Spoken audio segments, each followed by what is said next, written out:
Hello, and welcome back to the Holistic Hatha Yoga podcast. I'm Kelsey, and I'm here to talk to you about all things yoga and life and using these ancient techniques in our modern day life. Today, I am here to talk about couple different things. One, yin yoga being a great practice. If you have never given that a shot, maybe this episode will inspire you to do so. Um, and two, we're also talking a little bit about meditation and um, following your intuition and feeling when you are in alignment versus when you are not in alignment. And I mean this in a metaphysical sense, not necessarily a physical sense, but that is also what yoga is here to do for us is physically and on every level, emotionally, spiritually, bring us into alignment where we can, exist in at least some sort of peace of mind and peace of beingness and oneness in the ever present unfolding moment of now. So that is kind of what we're diving into today. Um, what is bringing me to this is I am kind of confronting some intuitive messages that I am fighting really, really hard.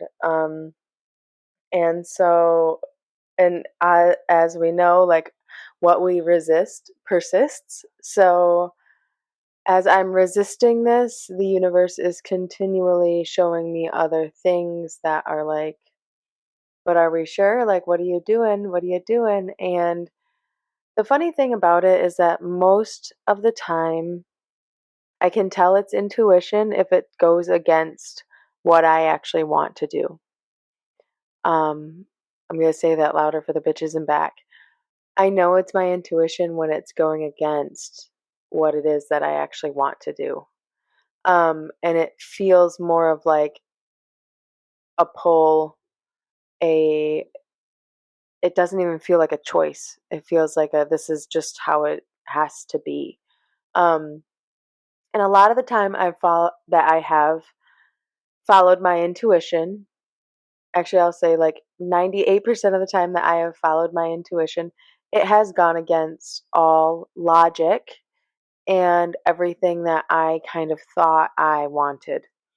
And it was always a pull that was saying, I understand. It was kind of like, yeah, it's like this whisper, that's like, I understand that you want this thing. However, trust me when I say we need to let that go and go this direction, and you will find what you're looking for. But just trust me on this.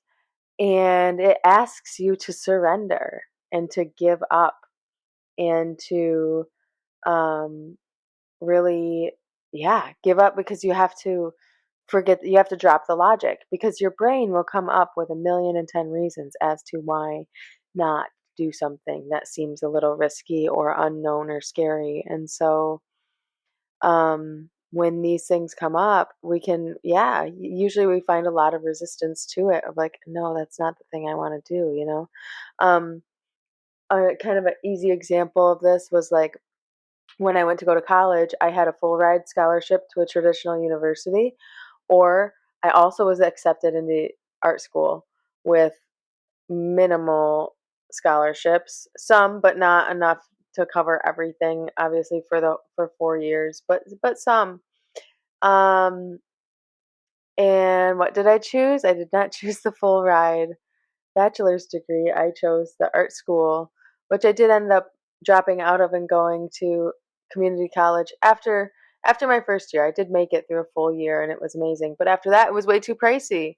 Too pricey. The starving art student was definitely a fucking thing. And so I went to a community college and finished my associate's degree there. But again, kind of defied all logic. Like, hey, you could get this thing over here, this bachelor's degree for free, and be in a town that's very similar and close to where you're from.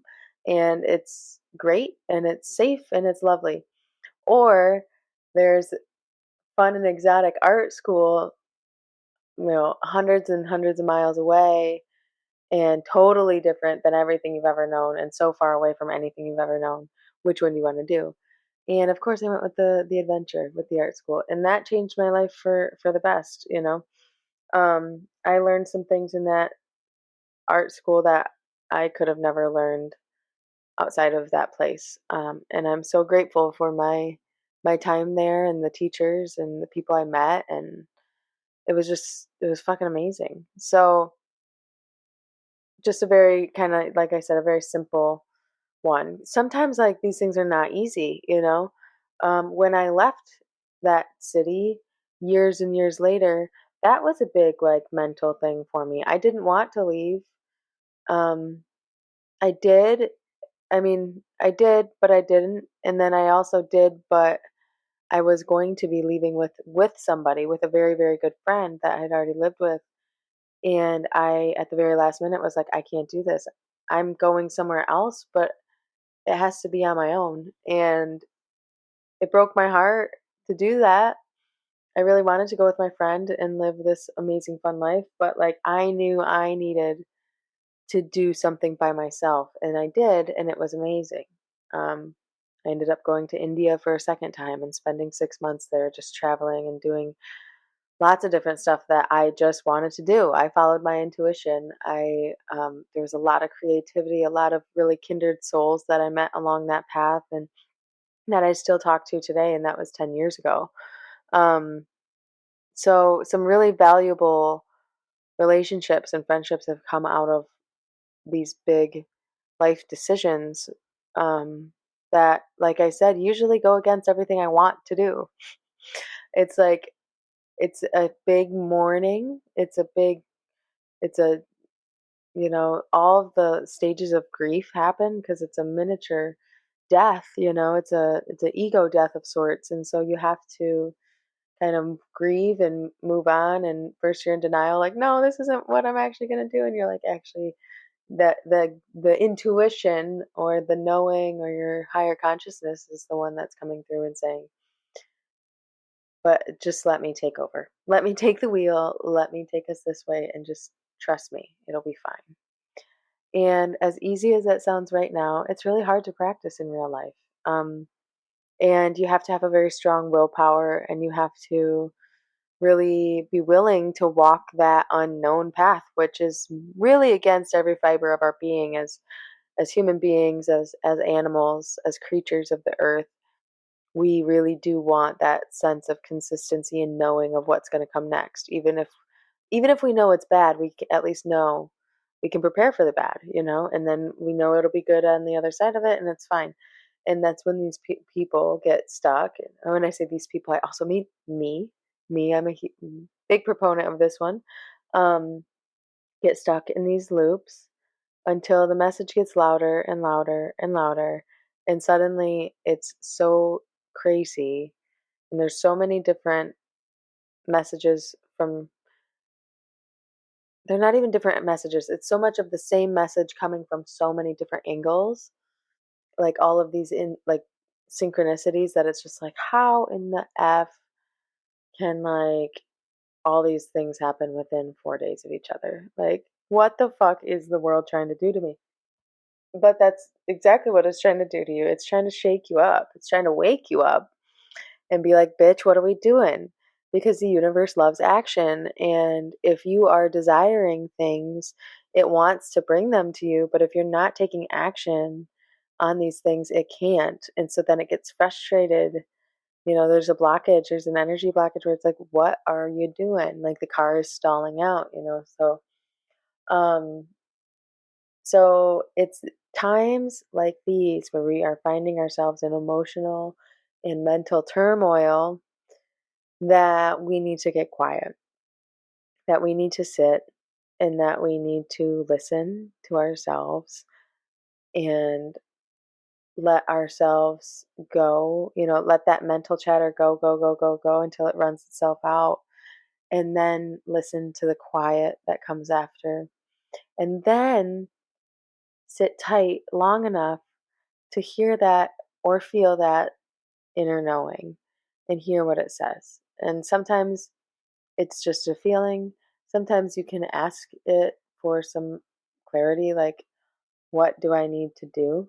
And it will say, let go, or you need to go it alone, or you need to go back, or whatever it is, it will tell you.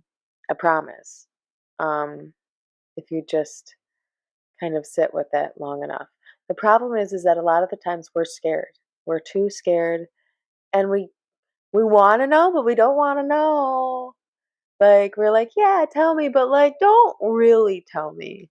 Don't tell me the gory details, but like, sorry, buddy, this is life, and there is gory details that come along with it, and it ain't pretty, but we've got to fucking deal with it. So here we are. And so I will get myself in these patterns of avoidance, even just with my own needs or wants and desires, and they come up. They come up in very clever ways, and the universe literally never ceases to amaze me on any of this front. Like, it's fucking bizarro to me how it all works. And so, one of the tools in my toolbox here is yin yoga. When it comes to these times when I don't want to sit in meditation, like just straight up sitting, I'm like, I can't, my body can't even handle that. Like, I need something more, almost more intense, or something that I can be distracted slightly with to kind of help move into it a little bit more gently.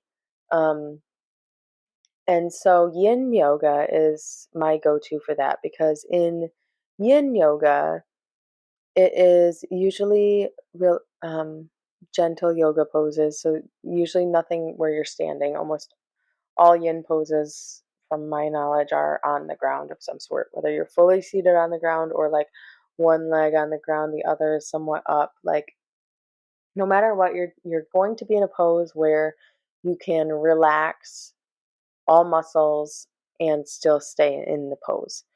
Um, so the idea of a lot of it is to really get into some deep muscle tissue as you are stretching and lengthening, and really just opening up these energetic pathways throughout the body. Um, and so with traditional stretching, I guess, you people, will count to 20 or count to 10, like bend over, touch your toes, count to 10 and move on. When truly that really doesn't do much of anything.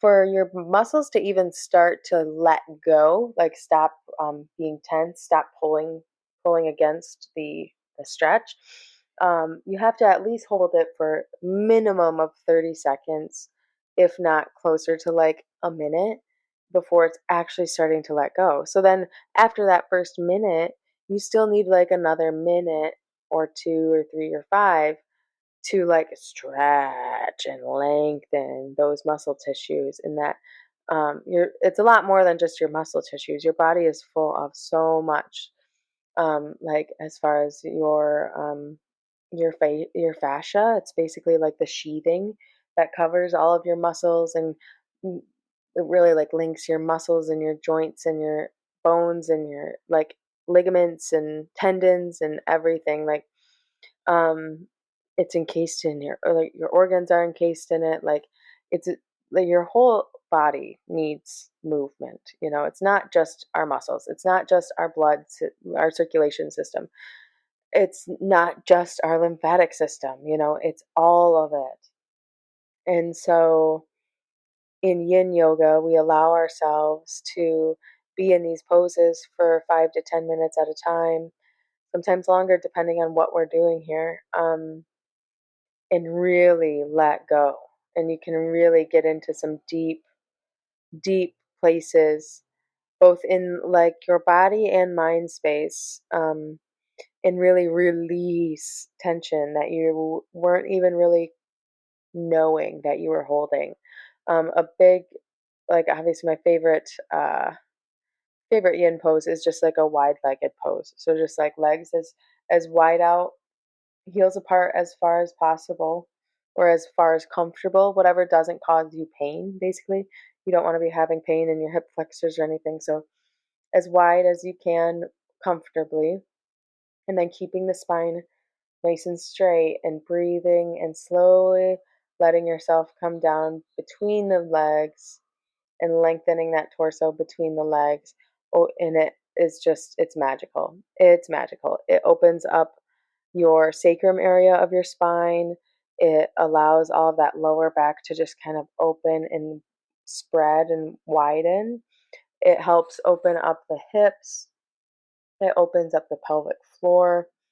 There's a lot of stuff going on when we're properly aligned doing these poses, and also breathing properly.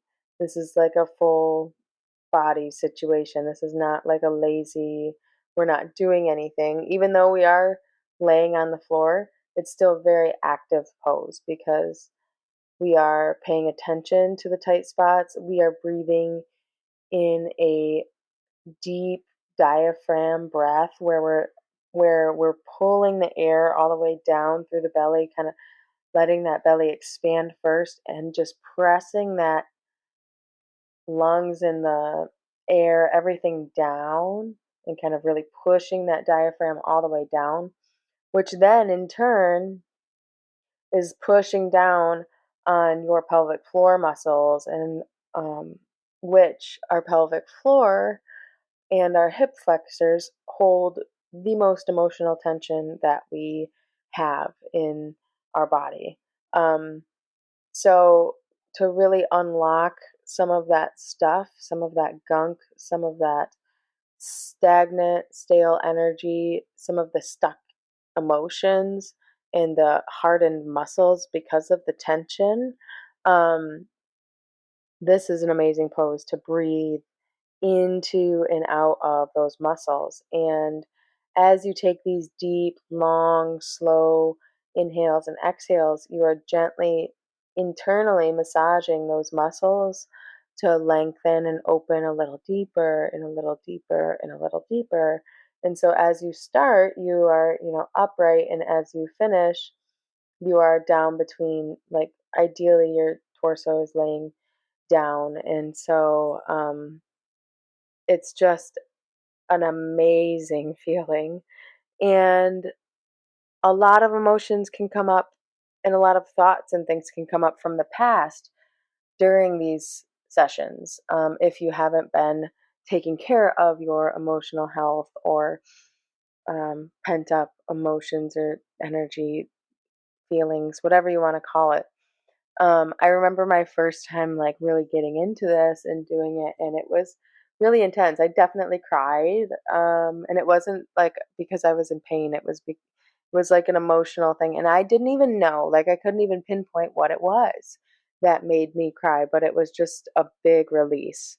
Um, and then ever since then, I was obviously like, wow, there's something to this, and so I I've definitely paid attention to my pelvic floor and the tightness, and or just, yeah, using yin to help release any tightness that I do have in my body, because during these poses, yeah, you allow yourself those 5-10 minutes of just one spot, and you really can fully release. And yeah, like I said, like you can make that your meditation, as you are kind of breathing in and out and just feeling out your tight spots and things, and just with every exhale, just, letting it go and welcoming anything that needs to come up can come up, welcoming that into your mind space, and you'll be surprised at what yourself will have to tell you, like what your body, what your mind, what your heart, what your spirit has to say when you just ask it. When you just say, what do you want to say? What do you need to tell me? What do you want me to do? What do you need me to do? Um, what's the answer? These things will come to you. in these moments of quiet when we are tuning into our body and paying attention to ourselves. Um, and it's just really that awareness, that awareness of where you're at, how you're feeling, and what you're doing. Um, and I think a lot of us forget that we have this inner guide, that we really do know what to do at any given moment, and all we really have to do is surrender. Um, I've had a kind of an interesting time with this word surrender lately. As I've mentioned in past episodes, I've had my own battle and relationship with alcohol, as far as addiction and things like that, and to where I abstain and am sober from alcohol. Um, but and I mean, for a while, I never did a program or anything like that, but through not drinking and things, there has been some things where I'm like, wow, it's tough as an adult, to kind of find friends or people where it doesn't surround drinking, when you have had drinking in your life for so long, and the norm might be a bar or a brewery or whatever, what have you, and now you're suddenly trying to find different things to do and different ways to relate with people. um, and I have honestly found a great community in AA, in Alcoholics Anonymous. It's been really neat. And I'm honestly shocked that I don't hear more people in the yoga world talk about it. This is by no means sponsored or anything by AA at all. They don't do that kind of thing.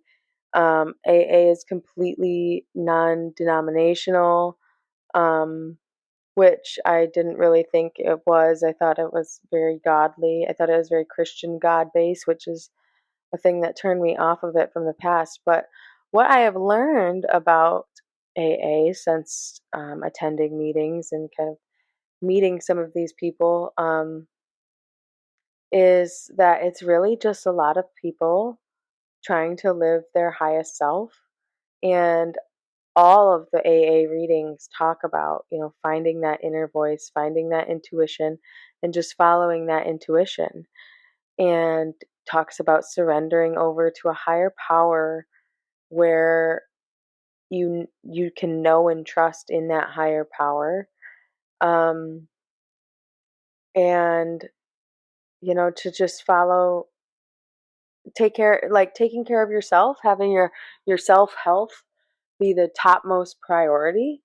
um and still being a responsible citizen to your people around you. Everybody has responsibilities in life that we have to fulfill, whether you're a parent or a sibling or a friend, a worker, a coworker, like grandparent, whatever you are. There are certain relationships, or there are certain responsibilities that come along with these beautiful relationships. And so, but sometimes, especially through emotional turmoil or alcohol abuse or other drug abuse or depression or whatever, all of the things, um, people can kind of, yeah, just get off course and need that gentle reminder that, hey, you know what you need to do. Just listen to that inner voice, listen to that little thing inside, and it'll tell you where to go. And oh, that's what I'm saying. Sorry, totally lost my train of thought there. But a lot of the times when alcohol and stuff is involved, we overcompensate, or we take responsibility where we shouldn't, or we are in the wrong relationships. Um, and we need that awareness or that intuition to kind of help us, guide us to the right spot. And if you are not listening to your intuition, if you are drowning your intuition out with substances like alcohol, things are going to get messy before you need to be realigned. you know? And so that's, I think, the most beautiful thing that I've witnessed in AA is like everybody has just gone out of alignment and is coming back into it. And it's so judgment free. And it's like, just welcome back, welcome back to alignment, welcome back to listening to yourself and being honest, being real, being sober, and going through life. So I have found a lot of similarities in the 12 steps and yoga and the yoga point of view. Um, to the point where I was like, this is kind of fishy. What's going on here? And I had to do some more research. So, upon more research, I discovered that the guy who pretty much started AA, it's not the founder, because basically the guy who kind of more or less invented it and or found it was a alcoholic doctor. He was a doctor, but he was also an alcoholic. And he had a massive problem with it, as most alcoholics do. It was ruining his life, and it was just not good. It's getting out of control. He didn't really know what to do, and he went to Europe, and because he didn't want to talk to any of his coworkers in America, like, hey guys, I'm an alcoholic. How do I help myself? Like, because this was like 1930s, also late 20s, early 30s. That would be, that would be him, a doctor, a respectable, reputable man, admitting he has a problem and that he needs help. And that would be, putting him in a very vulnerable position. So he went to Europe to talk with Carl Jung about this problem. And so he told him everything that he was going on with him and his life and blah, blah, blah. And basically, Carl Jung was like, you don't have an alcohol problem. What you have is a spiritual problem. Like, nothing that you're talking about is really like spiritually touching you. You're going through the motions of life, but you're not in tune with what you really want in your spirit. And that is where your drinking is coming in, because when you drink so much that you are in this state of euphoric bliss, you forget about, maybe all of your problems, and you're just going along and it feels great. And then when you come back, it's not great. And or you maybe have done something wrong, or who knows what, you forgot something, or you were sick, or what have you.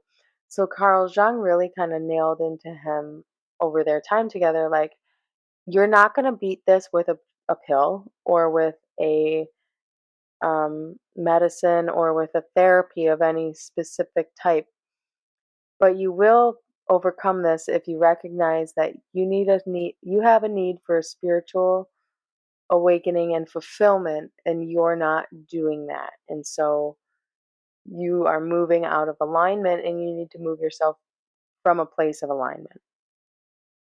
And he was basically able to then abstain from alcohol and, find this very beautiful kind of way of life where he surrendered to the higher power, and he apologized to everybody that he had done wrong, and he really turned everything around, and everyone was like, wow, this man is really, like, holy shit, he's doing his shit, like, what the hell, good job, Bobby. I don't know what his fucking name was. It wasn't Bobby though, but if it was, like, that's a shot in the dark, and that'd be cool, but probably not. Anyway, they're like, wow, I'm shocked, like, what did you do, what's the thing, and what's the magic pill? And he was like, it's not a magic pill, it's this spiritual being, it's this, living in alignment and with my truth, and da da da. And just taking, the one thing I do love about AA is, like, they don't say, like, I'm never going to drink again. They're like, no, I'm not drink. I made it through today. I didn't drink today. I didn't drink today, and that was good. And so it's just like, and when it comes to messing up, I'm a couple weeks away from my 3-month coin. Woot woot. But someone else at one of the meetings was at maybe 1 or 2 months and they weren't anymore. And someone else was like, "Oh, I thought you were at 2 months already." And she's like, "No, I'm only at 2 weeks. I had to start over." She's like, "Oh, you had a slip up?" She's like, "Yeah, I had a slip up. I had some wine, blah, blah, blah." And the lady goes, "Oh, it's okay. Whatever. You'll get it again. It's fine." And that was it. And they moved on. And nobody said another damn word. Like, there was no beating her up about it. Like, you really shouldn't have drank it or whatever. There was no asking more questions. There was no, well, what do you think put you over the edge? Or, why'd you do it? Or who'd you do it with? Or what? There was none of it. It was, well, I'm glad you didn't drink today and you're here. So that's cool. And that's it. And the last meeting I was at, we gave her 1 month coin again. And we're moving on with life. She's moving on with life. It's amazing. Um, and so I've just found, I guess I thought, I didn't know what I guess I thought it would be like, but it's more of a yoga community than what I have found in yoga studios across the state that I live in. Like, there is an air of arrogance and ridiculousness to, I would say, about 90% of the yoga studios out there. I'm sorry. I'm sorry if you're a yoga studio owner. I'm not trying to bash you. But the ones, the fucking studio that's like all super snooty and everyone's like, yeah, like just the type. You know the type. Um and that's not the vibe. That's not what yoga is here for. Yoga is here to literally bring us to our truth, bring us to the moment, bring us to the now, and deal with life in the ever present moment. And, in these yoga studios, people will turn you away because you're a minute late. When it's like, that's not very yogic. Things can happen. And if everyone in the class is mad that someone else is coming in 1 minute late, that sounds like it's their own fucking problem. Sorry. Um, Maybe don't be offended by others. Like, I can understand if you missed maybe half the class or something, but like, I would never turn someone away from coming in.